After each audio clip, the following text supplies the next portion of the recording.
2 days bago ang Game 1 ng Lakers kontra Houston Rockets, April 19 mga pare ko, si Redick mas focus nga raw ngayon sa practice game nila pagdating sa box out drills, rebounding, dahil yan nga raw yung dalawang factor para makasabay sila kontra dito sa Houston Rockets na number 1 team sa rebounding ngayong season. Halos pumapasok sila sa 48.1 per game, samantalang ang Lakers nasa 27 team lang na nasa 41 per game ang rebounding. Kaya sobrang laking araw ng difference ng mga to pagdating sa interior, na mismong magiging problema nga raw ng mga to kung hindi nila masasabayan ang Rockets sa series na to.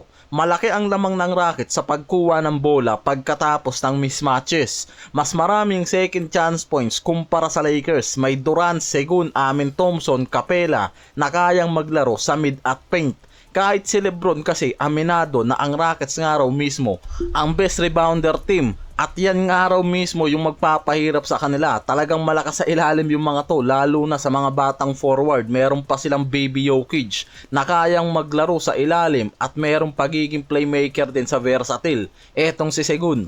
Obvious nga raw talaga na ang problema nila rebounding para sumabay sa Rockets eh. Kaya wala silang no choice kundi asahan uli yung double-double machine performance nitong si Ayton sa best of 7 series na to. Kailangan ng Lakers na kahit papano nga raw ma-minimize ang lamang ng Rockets sa rebounds, lalo na sa interior, para hindi sila matambakan. Pagdating sa second chance points, si Ayton ang isa sa pinaka-inaasahang mag-i-step up sa area na yan. May evidence naman na pwedeng magawa nga raw ni Ayton yung trabaho niya na yan sa playoffs. Sa playoffs career niya kasi mismo, halos nag-a-average siya ng 16 points, 10 rebounds per game. Nasa double-double level. May mga laro rin siya ngayon tulad ng 22 points, 10 rebounds, plus blocks. Impact sa magkabilaang side naman yung nagagawa niyan eh. May inconsistency lang rin talaga na problema. Tapos, yung issue niya pagdating sa effort, aggressive sa depensa. Yan lang yung problema. Kaya proven siya sa playoffs pagdating sa physical games, at yan ngayon mismo yung inaasahan sa kanya sa Lakers. Sa report naman kasi sobrang saya at sabik nga raw si Ayton na makapaglaro sa playoffs. Umabot pa nga raw sa point na sinabi nito na gusto niyang mag-backflip sa sobrang excitement. Hindi nga lang raw yan basta biro, matagal na siyang hindi nakakapaglaro sa postseason. Kaya ngayon lang siya makakagawa ng playoffs debut sa Lakers pa. Malaking bagay sa kanya na makapaglaro sa high stakes game. At ito nga raw mismo yung chance niya para bumawi sa mga critics at opportunity naman para patunayan na deserving siya sa Lakers in the near future pa. Pwede kasing matrade yan, lalo na kung magkaroon na naman ng problema yan, lalo dito sa playoffs.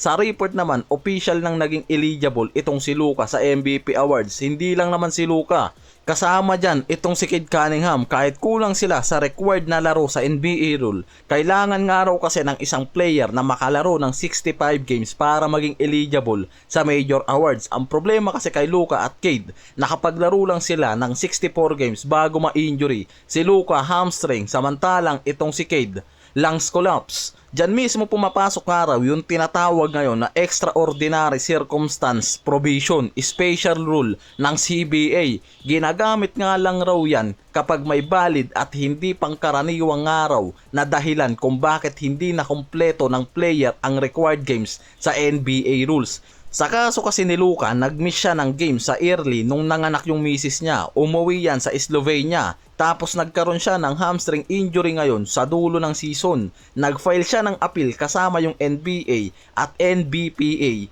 at inaprubahan nga raw ng NBA rin mismo yung kaso ni Luka, kaya kinonsider nila yung totality of circumstance. Lahat ng sitwasyon nga raw niya aprobado, kaya naging eligible yan.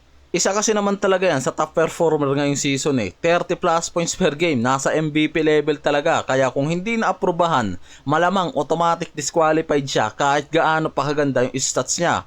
Dahil eligible na siya, pwede na siyang makasali sa MVP voting, mapili sa All-NBA team, makatanggap pa ng ibang major awards. Si Cade Cunningham naging eligible din dahil sa collapse lang. Pero si Edwards hindi pinayagan dahil mas kaunti ang games at hindi sapat yung dahilan nga raw, kulang siya ng 4 to 6 games, malayo kumpara kay Luka at Cade, 1 game lang. Hindi automatic nga raw na case to case basis yung desisyon na to. May injury si Edwards, knee issue at illness.